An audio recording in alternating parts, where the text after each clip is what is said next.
Hey everybody, good afternoon. I'm Josh Higgins, and this is my Fender play journey. Doing a lot today, kind of got a few things to go through. Biggest parts are going to change. This is going to be probably the last video in the actual No Kidding Fender play journey, or at least this format of it. It was supposed to be more of a journal type situation of me going through these lessons and making these short videos to demonstrate my progress through trying to learn all of this stuff.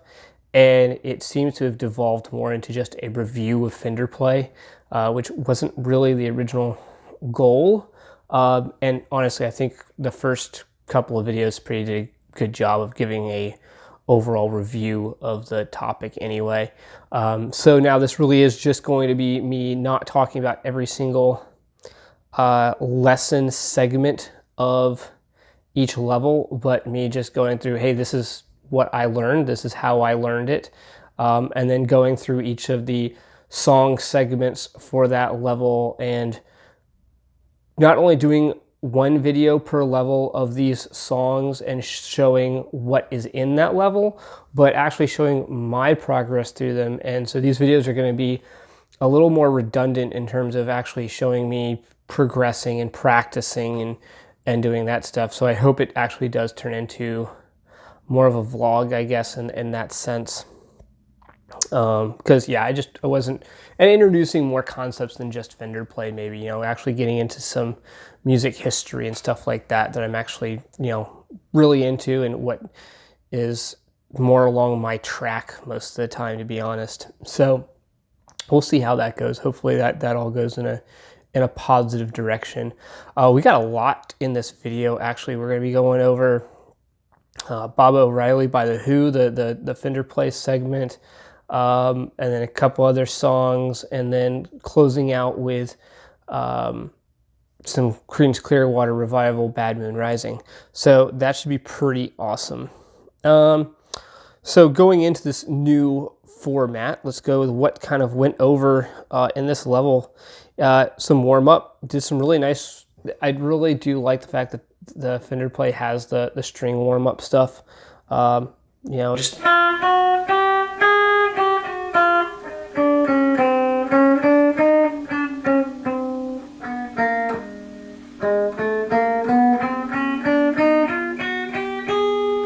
I'm just starting, you know, one finger per fret, going down the strings.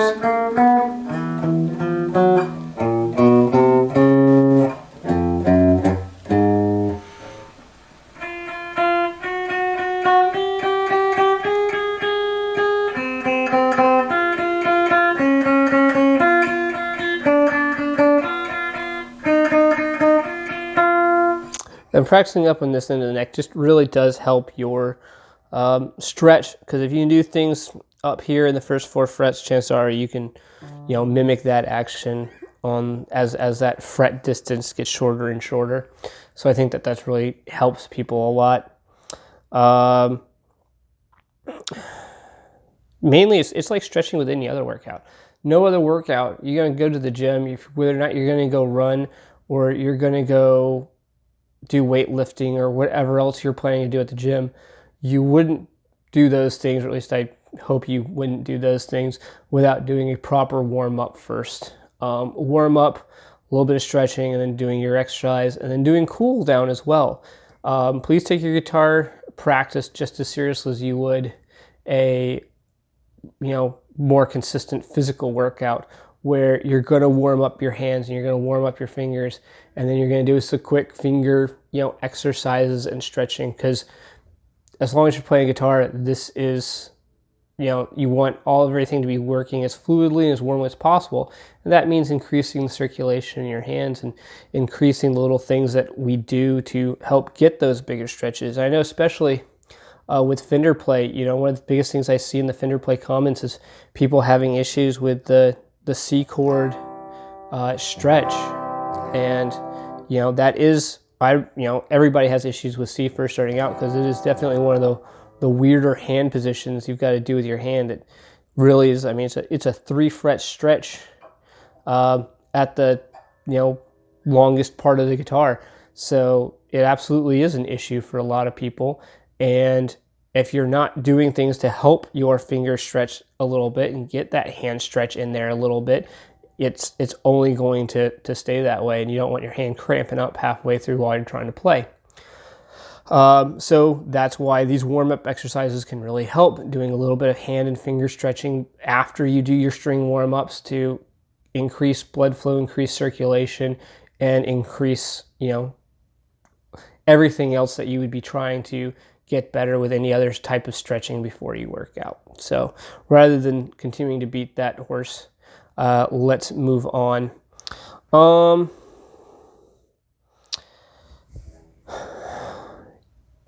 Yeah, when I did the script for this, I had actually continued to do it in the format that I was doing it for. So, we talked about warming up, and then they talked about rhythm.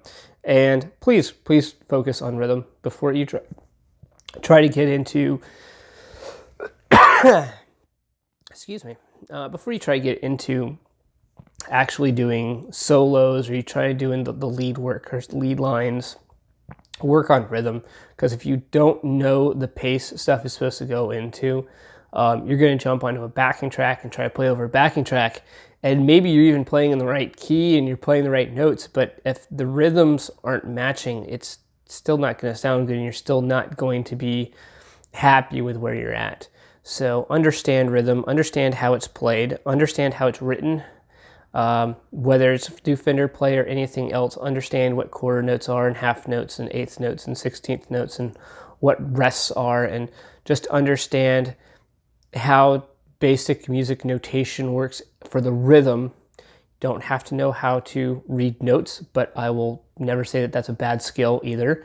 I'm actually reteaching myself that with a little bit of piano work. The girls are highly into Frozen right now and Frozen 2, so I've been learning how to play Frozen 2 songs on piano. It's just been so much fun, let me tell you. So, understanding how, and of course it's all written in sheet music, so I'm having to reteach myself the treble staff notation and all this other fun stuff. So while that's never a bad plan, and it will certainly help you understand what those rhythms are supposed to be and how to work those and what time signatures are and what timing is, will definitely help. And you just don't get that with traditional tab. There's a lot more tab being written now that has rhythm notation marked in with it. So if you're going to use tab, I highly recommend you use some form of tab that has the rhythm notated somehow, either in it or under it, either way.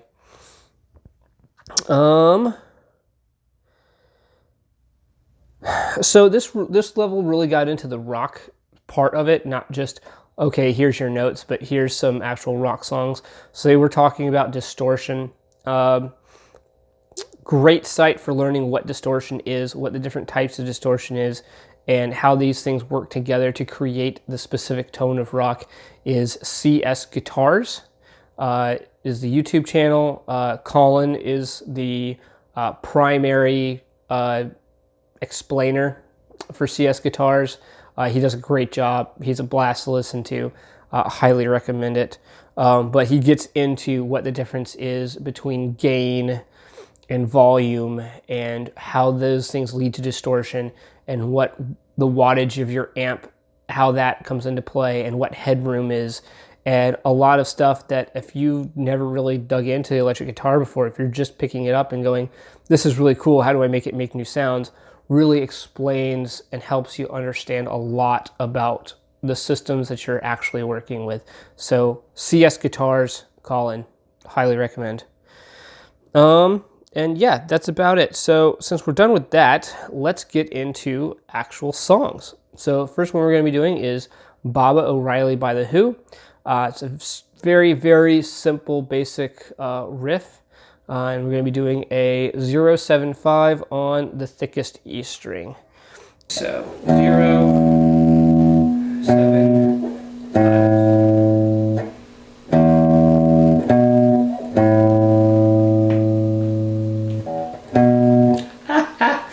Got me there already, didn't it? All right, let's try that again. So it's going to be 5 times around on this. So 1, 2, 3, 4, 1, 2, 3, 4. So 2-bar sequence. 1, 2, 3, 4 on 7. 1, 2, 3, 4 on the 5th fret. 1, 2, 3, 4. 1, 2, 3, 4. That's 3 times. 2, 3, 4. 1, 2, 3, 4. 1, 2, 3, 4. 1, 2, 3, 4. Last time. 2, 3, 4. 1, 2, 3, 4. Alright, there we go. And that is Baba O'Reilly by The Who, the most basic version. You could kind of play it up with that a little bit. We can take this 7th, move that over. That's a B, so move it over here. So you could play this up here as well, going open on the E,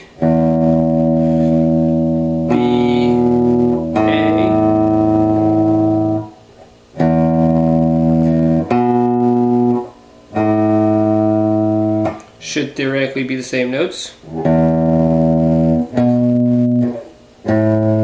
But it does seem to actually have, because of that thicker string, E string, it's supposed to be the same notes, but it does just sound like it's just got that little bit of extra heaviness, especially with the humbuckers. Maybe on single coil it might sound a little closer.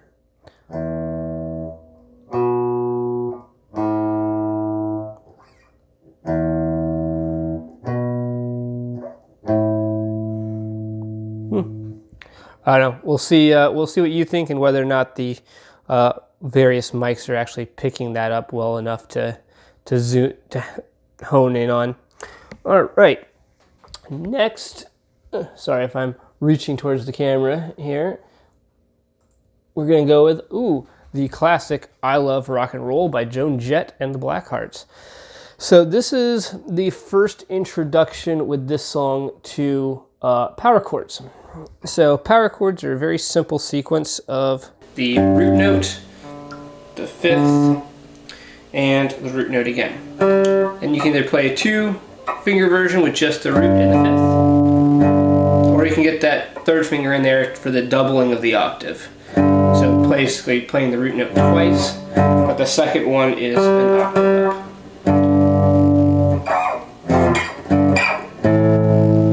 And the root note is named, or the chord is named whoever finger your index finger is on, or the root note is. So for this case, this is a G power chord. This is a power chord. And if we move it down, we can get a 5th string root, and this is a D power chord.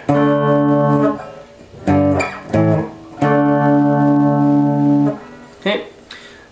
For open positions, we can play an E power chord just by playing the thickest string, which is essentially our root note right there. And then on the 2nd fret, playing the A string and the D string,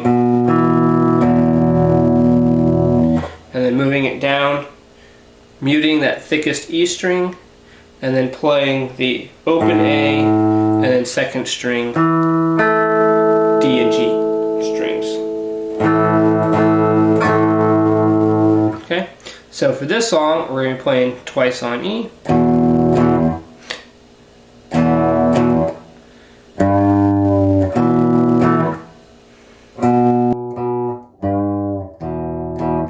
Okay, and it's pretty much just that sequence for the start.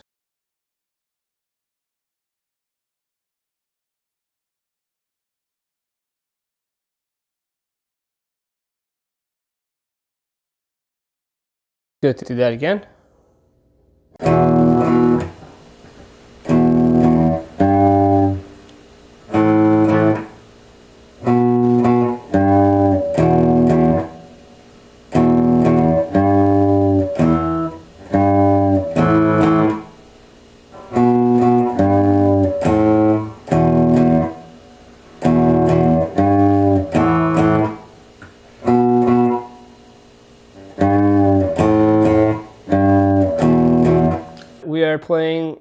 twice on the E, pause, twice on the E, 3rd fret for the G, slight bend, A power chord, B note twice, A string 2nd fret, bending that G again, and then back to that E power chord. Okay, let's do that again.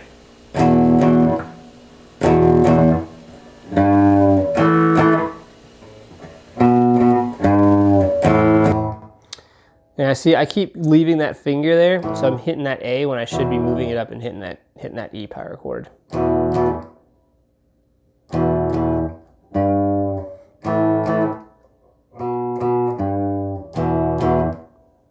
So that's the trick. So playing that A power chord, then you go to that B note, just leave it there. I keep sliding it back, just leave it there. Reach over, do the little bend on G, and then you're already in position. So let's see if I can get my fingers out of the way so you guys can actually see what I'm doing there. I am not used to this. This is very much a guitar instructor technique of trying to do all of this with all of your other fingers out of the way. So let's see if I can make it work.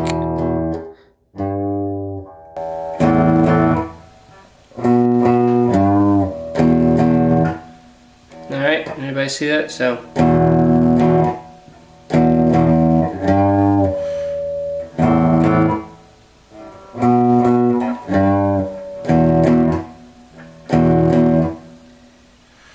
Okay.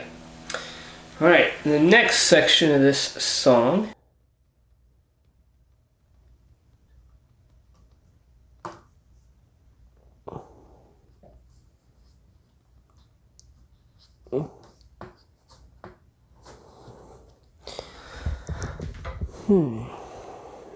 Okay, the next section of the song speeds up a little bit and goes like this.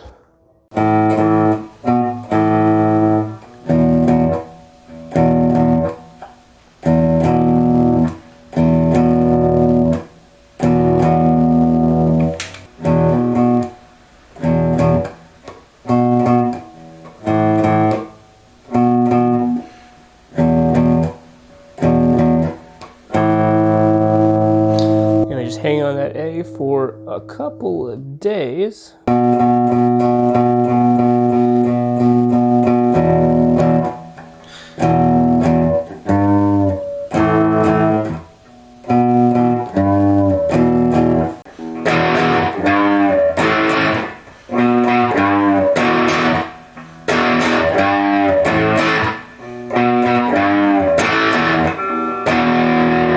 Okay, so that was the primary riff for Joan Jett and the Blackhearts' I Love Rock and Roll. We're probably going to take a quick look at, I guess, some Judas.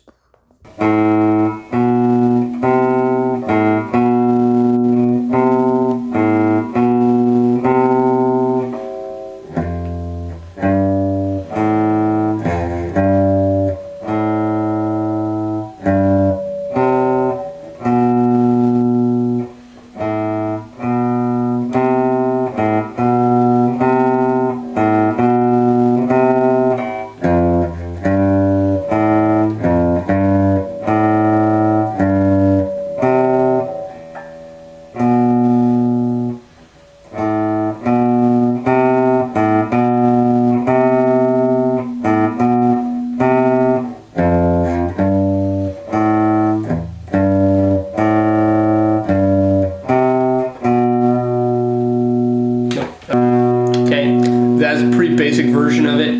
I'm still working on the timing of that song. So where I was saying earlier, really focus on your rhythm and understanding how the rhythms are. Always listen to the actual live recording so you can actually get the feel and the rhythm of these songs, because trying to read this, even off of tab that's got some rhythm notation off of it, there's some... The rhythm notation is just our best way of trying to write out what we're hearing and what these musicians were trying to convey with what they were writing. But trying to write it down into rhythm is really a very poor imitation from just hearing it. So go listen to it to really understand the nuances of the rhythm and how they're playing it. So let me give this another try, see if we can narrow this down a little bit.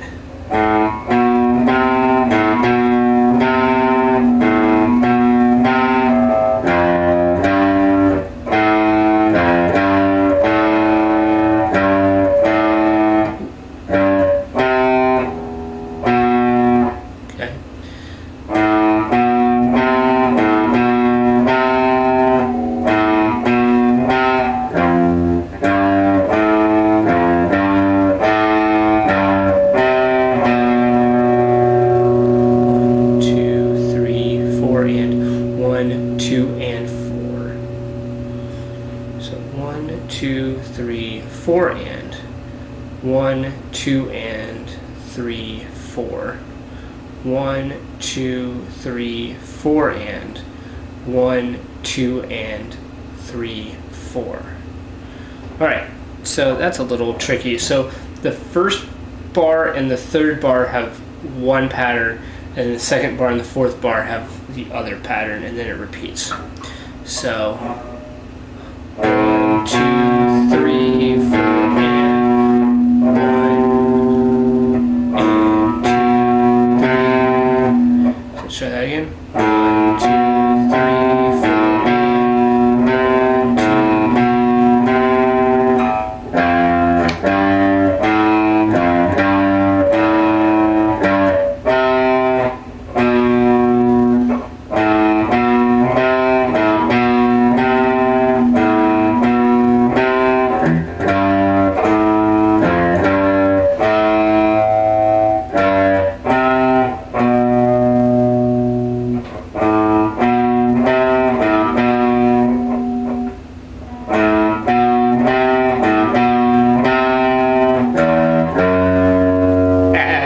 I jumped. It was bad. Okay.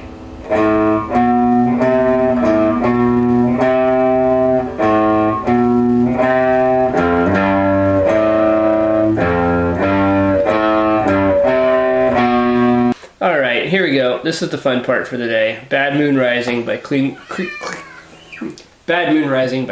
Clearwater Revival. If you don't like this song, why are you playing rock music? Like, seriously. Okay, so let's give this a shot. This is a really funky rhythm, so this is going to be a little interesting. Let's give it a shot.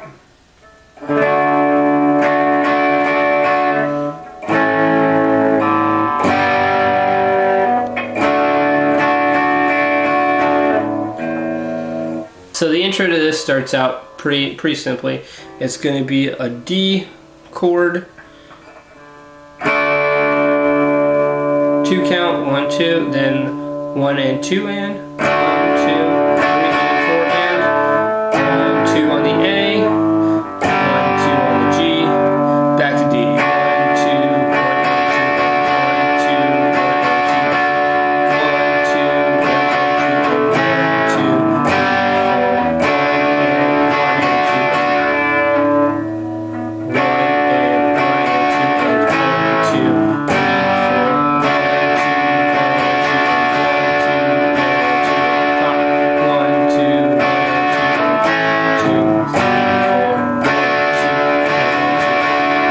Okay, so once you're done with that, we're going to move into the chorus, which is going to start out with 2 bars of G, 2 bars of D, a bar of A, and a bar of G, then a bar of D. 2 bars of G, 2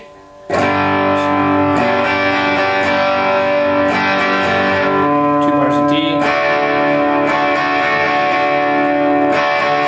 bar of A, 2 bars of D.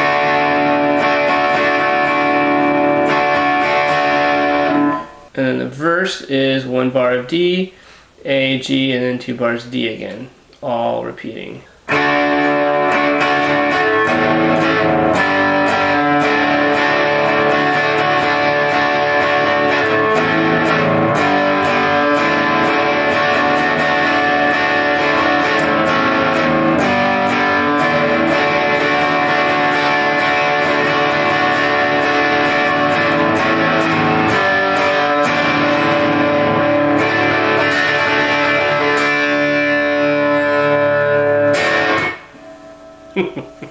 Yeah, okay, rap music's fun. All right, I'm gonna probably be posting these up not just on YouTube, but I'm gonna practice snippets of these songs and post them up on the Fender Play community as well. So if you are on the Fender Play community, please, let me know. Drop me a comment below or find me on Fender Play community. And hey, maybe we can figure out a way to either through Fender Play community or through our Zoom or something else set up like a internet jam session. I think that'd be pretty cool. So have a good day and enjoy your week, guys. Bye.